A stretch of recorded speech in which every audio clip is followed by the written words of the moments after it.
नमस्कार, पंचनामा देख रहे हैं आप, जहां हम करते हैं खबरों की चीरफाड़। एक बार फिर से हाजिर हैं नई खबर लेकर, जिसकी चीरफाड़ की जाएगी लालू प्रसाद यादव पर लगे आरोपों को लेकर। अब मुख्यमंत्री नीतीश कुमार ने भी सफाई दे दी है और मुख्यमंत्री का ये बयान ऐसा लग रहा था कि मुख्यमंत्री इन सभी चीज़ों से इत्तेफाक नहीं रखते हैं, न वो भाजपा की तरफ है न ही राजद की तरफ हैं।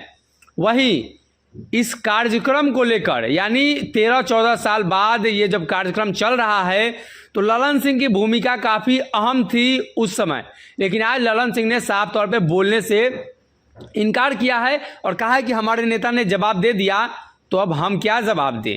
इसी खबर की चीरफाड़ की जाएगी। डॉक्टर साहब हमारे साथ मौजूद हैं, सवाल के साथ चलेंगे। डॉक्टर साहब, पहला सवाल तो यही रहेगा, नीतीश कुमार ने जिस तरीके से अपनी बातों को रखा, आप इसको कैसे देख रहे हैं? नीतीश कुमार ने अपनी बातों को जो रखा है, ऑब्वियसली ये उनके मन में चल रहा था, लेकिन बड़ी बात ये है कि नीतीश कुमार के आसपास के लोगों के मन में क्या बात चल रहा है। जब नीतीश कुमार फैसला लेना चाहते हैं लालू यादव को लेकर, आरसीपी सिंह को लेकर, भाजपा को लेकर, तो ये फैसला केवल और केवल उनकी पार्टी को ही मतलब नहीं उसका असर पड़ेगा, इसका असर बिहार पर भी पड़ेगा, बिहार के वर्तमान सरकार पर भी पड़ेगा और आने वाले समय में जो सरकारें बनेंगी, जो चुनाव होंगे, उन पर भी पड़ेगा। नीतीश लालू एक हो चुके हैं, एक बार बहुत प्रयास करके दोनों को एक किया गया था, उसका रिजल्ट भी बिहार ने देखा। 15 से लेकर 17 तक सरकार जो चली थी, बहुत नीतीश कुमार कंफर्टेबल थे। एकाएक एक महीने में नीतीश कुमार के साथ जो कुछ हुआ, उनकी मनोस्थिति बदली, फिर वो दुराव जो हुआ, फिर अलग हुए वो।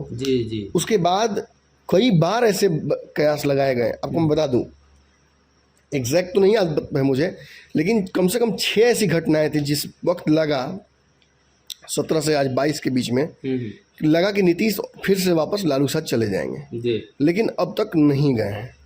कालांतर में कई बार खबरें ये भी अंदर अंदर आई कि नीतीश इतने नाराज हैं कि कल ही इस्तीफा दे देंगे, लेकिन इन्हीं से कभी इस्तीफा दिया नहीं। हो सकता है भाजपा ने बचा लिया हो सकता है ये अफवाह हो सकता है नीतीश कुमार ने खुद को रोक लिया हो, लेकिन इतने दिन में एक बात जरूर नीतीश कुमार ने समझ लिया कि जब जब उन्होंने तेजस्वी लालू से रिश्ते बढ़ाए हैं, भाजपा बैकफुट पर चली गई। भाजपा डर जाती है। भाजपा लालू से इसलिए डर जाती है क्योंकि 2015 में भाजपा को उम्मीद नहीं थी, अगर कोई लिख कर कागज पर भी देता ना भाजपा के नेताओं को और नरेंद्र मोदी जी को कि आप हार जाइएगा बिहार, तो फाड़ कर फेंक देते। और उस वक्त जो बड़ी मुखी पड़ी, 14 में देखिए कितनी प्रचंडता में भाजपा आई, 15 में तुरंत पटक दिया गया बिहार में। तो समझ रहे हैं, तुरंत इतनी जल्द इतनी प्रचंड बहुमत को, इतने बड़े कहा जाता मोदी लहर को रोक देने के कारण नीतीश कुमार को इस बात का एहसास था कि लालू हमेशा प्रासंगिक रहेंगे। भले ही सदन के अंदर ये बोल देना हो कि तेजस्वी यादव क्या समझेंगे, इनकी उम्र क्या है, भले ही जब वोट मांगना हो तो ये कह देना कि लालू यादव का जंगल राज याद है ना आपको, लेकिन बार बार उसी लालू यादव के साथ जाना, फिर सदन में ये कह देना कि लालू यादव मेरे मित्र समान भाई हैं, फिर ये कह देना कि तेजस्वी यादव को साथ लेकर चलेंगे इस मुद्दे पर, फिर साथ लगातार मुलाकात करना, इफ्तार में मिलना, पार्टियों में मिलना, शादियों में मिलना, पॉलिटिकल मीटिंग्स करना, बंद दरवाजे के अंदर मिलना, ये क्या है? क्या आपको नहीं लगता कि ये भाजपा पर अतिरिक्त दबाव बनाने का प्लान है? सर, एक सवाल उठता है कि ललन सिंह मान गए क्या? ललन सिंह को लेकर लगातार जो खबरें थी कि बिहार में ललन सिंह, शिवानंद तिवारी जैसे लोगों ने जो FIR दर्ज कराया, CBI जांच की मांग की, तमाम चीज़ें की, तो क्या ललन सिंह उन सभी चीज़ों को भूल चुके हैं एक बार फिर से? देखिए, ललन सिंह नीतीश कुमार से बड़े थोड़ी हैं। ललन सिंह या कोई भी नेता आज जब RCP सिंह पानी मांग रहे हैं तो ललन सिंह की हैसियत ही क्या है नीतीश के सामने। और बात रही नीतीश के फैसले की, तो नीतीश फैसला लेते समय पहली बार मैंने देखा कि लोगों को ट्रस्ट में ले रहे हैं। आज RCP सिंह को लेकर फैसला जो लेना है, उसमें नीतीश कुमार का थोड़ा सा मैं कहूँगा कि कन्फ्यूजन दिख रहा है, स्पष्टता नहीं दिख रही है, वरना ये फैसला और ये अनाउंसमेंट हो गया था कुछ दिन पहले ही। नीतीश कुमार फैसले को लंबा टाल रहे हैं, लोगों से बातचीत कर रहे हैं, सबको ट्रस्ट में ले रहे हैं। इसका मतलब ये है कि नीतीश थोड़ा गफलत में हैं, उनको डर है पार्टी को लेकर। लेकिन ललन सिंह को लेकर नीतीश कुमार इस स्थिति में नहीं है कि वो बार बार पूछे उनसे। जब आरसीपी के भविष्य का फैसला आप भी जानते हैं कि नीतीश को ही करना है, ललन सिंह तो मोहरा है, आज भाजपा के साथ रिश्तों के सुधारने और बिगाड़ने की जिम्मेदारी किसको दी गई थी? आरसीपी सिंह को। आरसीपी सिंह तो मोहरा थे, नीतीश को ही फैसला लेना था ना। आज उपेंद्र कुशवाहा की पार्टी में वापसी संसदीय दल का अध्यक्ष बना दिया गया है। आपको क्या लगता है कि संसदीय दल का अध्यक्ष है तो उनको बहुत फैसला लेने की जिम्मेदारी क्या मिल गई है? बैठक में भी मौजूद नहीं थे। ये सारी ताकतें नीतीश कुमार के पास है और जब तक ये ताकतें नीतीश कुमार के पास है तब तक आसपास कोई पर नहीं मार सकता है। और शायद इसीलिए नीतीश कुमार आरसीपी सिंह को सजा भी दे रहे हैं, क्योंकि नीतीश कुमार को बाईपास करने का काम इस पार्टी में जिसने किया है उसको राजनीतिक हाशिए पर गया है। और आज आरसीपी सिंह कई बार नीतीश को बाईपास कर चुके हैं, मंत्री बनने से लेकर यूपी चुनाव। हालांकि मैं दूसरी तरफ से भी कहानी कहना चाहूँगा, आरसीपी सिंह को लगता है कि उन्होंने नीतीश को बाईपास नहीं किया है। हर बार नीतीश कुमार को उन्होंने जो जैसा था तैसा ही बताया है। हाँ, ये जरूर बात है कि वो भाजपा के साथ गठबंधन कराने में सफल नहीं रहे, लेकिन ये बात नीतीश कुमार को पता थी। अब दिक्कत यहाँ ये है कि नीतीश को एक चीज़ देखना होगा कि कौन इस वक्त ईमानदारी के साथ उनके साथ है या कौन इस वक्त मजबूरी के चलते उनके साथ है, पूरी तरह मजबूर। तो देखिए, आरसीपी सिंह के पास कोई मजबूरी है नहीं। आरसीपी सिंह को राज्यसभा भेज देंगे नीतीश कुमार दोबारा, फिर वो विक्रम बेताल, तुमने मुंह खोला मैं गायब, फिर दोबारा जल्दी नहीं भेटेंगे नहीं उनको। लेकिन ललन सिंह कहीं नहीं जा रहे हैं, फिर 6 साल के लिए इंतजार करना। लेकिन ललन सिंह कहीं नहीं जा रहे हैं। ललन सिंह कहाँ जाएंगे? ललन सिंह को कहीं जाने नहीं देंगे नीतीश कुमार। और फिलहाल चूंकि 24 का चुनाव होना है, फिर आकर यहीं जोड़ घटाव सारा होगा समीकरण। तो ललन सिंह हैं, भाजपा हैं, इनको बहुत ज़्यादा नीतीश कुमार भाव देने की स्थिति में नहीं है।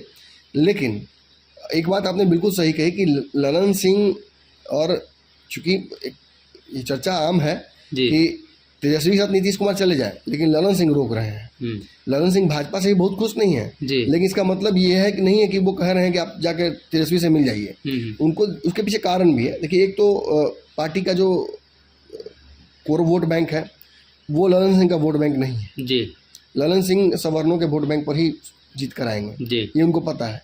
और एक और बात है कि कहीं ना कहीं उन्हें लगता है कि जब तेजस्वी यादव के साथ नीतीश गठबंधन इस बार कर लेंगे तो ललन सिंह के लिए सारी राजनीतिक संभावनाएं समाप्त हो जाएंगी। फिर सांसदे बन के जीवन भर रह जाना पड़ेगा। ऐसी स्थिति के लिए वो तैयार नहीं है। ललन सिंह के मन में भी है पुलाव कि नीतीश जिस दिन नीतीश कुमार राजनीतिक रूप से अवकाश लेने को सोचेंगे उस दिन मुख्यमंत्री बनेंगे। उपेंद्र कुशवाहा क्या बनेंगे? क्या बनेगा? जीतन राम मांझी जी की राजनीति समाप्त हो चुकी है। वैष्णो देवी के आगे मैं कहूँगा हरिहर नाथ और बढ़ते चल जाए। वो उधर चीन जापान घूम के, और इंडोनेशिया में मैंने सुना है बहुत सारे मंदिर मठ हैं, जाए घूमे, वहाँ भी 2-4 को ब्राह्मण को गरिया में चल आए। सबसे बेस्ट वही होगा। छोड़िए इन बातों को, मेन बात समझिए। बिहार में नीतीश के बाद जदयू में कौन है? ललन सिंह के बाद बिहार में और भी लोग कौन कौन से हैं? मैंने तो कल पूरी लिस्ट बताई थी कि उसके बाद संजय झा का नंबर आता है, अशोक चौधरी हैं, उपेंद्र कुशवाहा हैं। तो आप अच्छे से जानते हैं कि उपेंद्र कुशवाहा को लेकर नीतीश क्या सोचते होंगे, कितना विश्वास कर सकते हैं उपेंद्र कुशवाहा पर। कागज पर लिख कर इस बार मांगा था उनसे कि लेके दीजिए। आप बीच बचाव करने के लिए भीष्म पितामह को बीच में बिठाया गया था। तो ये समझ लीजिए आप कि कहीं ना कहीं नीतीश कुमार की मनोस्थिति यही है कि ललन सिंह को फिलहाल साधने के लिए, पार्टी के संगठन को बचाए रखने के लिए, क्योंकि एक आरसीपी सिंह तोड़ देंगे, वो ललन सिंह तोड़ देंगे तो बचेगा क्या? जीरो। तो इसलिए ये ना हो, इसलिए ललन सिंह को भाव दिया जा रहा है। लेकिन हाँ, ये जरूर कहूँगा कि ललन सिंह की भी कहीं ना कहीं अभी राजनीतिक मजबूरी है। वो जानते हैं कि नीतीश से आरसीपी अलग धीरे धीरे हो रहे हैं। यही मौका है नीतीश कुमार का पूरा ट्रस्ट भी जीत लिया जाए और अपने आप को संभावित नीतीश का उत्तराधिकारी भी घोषित कर दिया जाए। जो काम आरसीपी नहीं कर पाए, जो काम प्रशांत किशोर नहीं कर पाए, जो काम अशोक चौधरी करने के फेरा में है, हमको पता है ना, वो काम ललन सिंह कर ले। वक्त रहते ललन सिंह अपने आप को अगर नीतीश कुमार के बाद का चेहरा बना लेते हैं तो उनको फ़ायदा है। तो देखिए, तो इसके लिए क्या करना होगा? नीतीश की राजनीतिक जो सोच है वो सबसे बेहतर है बिहार में। वो सत्ता में बने रहना जानते हैं, सत्ता के गणित को समझते हैं, लूप होल्स को समझते हैं लोकतंत्र के, और उनका खूब उपयोग भी करते हैं, दुरुपयोग भी करते हैं। तो ऐसे में उन्हें पता है कि भाजपा को डराने के लिए बार बार लालू का नाम लेना मेरे लिए सही होगा, तेजस्वी से मुलाकात करना सही होगा। इसलिए सीबीआई के रेड के बाद भी आपने देखा कि वो अपने कार्यकर्ताओं को और प्रवक्ताओं को उन्होंने स्पष्ट निर्देश कर दिया कि कोई नहीं बोलेगा। वरना आप मुझे बताइए, क्या नीरज कुमार नहीं बोलते इस मुद्दे पर? धज्जी उधार देते वो। और ख़ास तौर पे ऐसे वक्त में जब वो यहाँ तेजस्वी यादव मौजूद नहीं है। आप देखिए कि तेजस्वी को लेकर एक बयान नहीं आ रहा है। जमीन घोटाले का मामला है, ये मामला किसने उजागर किया था? नीरज कुमार। और देखिए नीरज कुमार रोज बोलते हैं नीरज को कुछ नहीं बोल नौकरी रहे के हैं बदले पैसा, और कुछ नहीं बोल रहे हैं आज। मतलब सीधा है, ये भाजपा के ऊपर दबाव बनाने का एक तरीका है, नीतीश कुमार ने याद कर लिया है। अब देखना ये होगा कि कब तक राजद अपने आप को इस तरीके से उपयोग होने देती है। देखिए राजद भी जानती है कि आज नहीं तो कल जदयू भाजपा का रिश्ता समाप्त होगा। अगर नीतीश कुमार के इस बार विधायक कम आते हैं तो फिर वो भाजपा के साथ दोबारा मिलकर सरकार नहीं बनाने जा रहे हैं।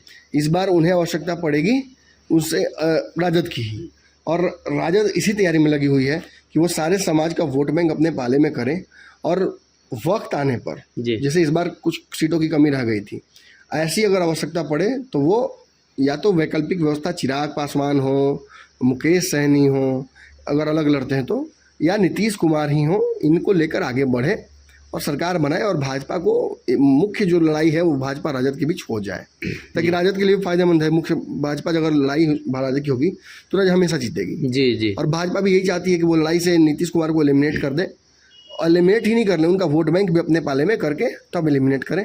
ट्रस्ट नीतीश का जीत ले, नीतीश के चेहरे को बार बार दिखाए और वोट उसके हिसाब से हार्नेस करें और राजद को पटकनी दे। जी, तो कहीं ना कहीं तेजस्वी यादव, लालू प्रसाद यादव को लेकर नीतीश कुमार ने आज जो बयान दिया, इस बयान के बाद जदयू के अंदर, यानी यूँ कहें तो चाहे वो ललन सिंह हो या जदयू के तमाम प्रवक्ता हो, इस मसले को लेकर बोलने से बच रहे हैं। ऐसे में इंतजार करना होगा। भाजपा लगातार बोल रही है, सुशील मोदी ट्वीट कर रहे हैं, लेकिन जदयू इस मसले पर चुप है। ऐसे में मुख्यमंत्री नीतीश कुमार की जो अगली चाल क्या है, नीतीश कुमार क्या चाहते हैं, ये आने वाले दिनों में पता चलेगा। फिलहाल के लिए इस पंचनामा में इतना।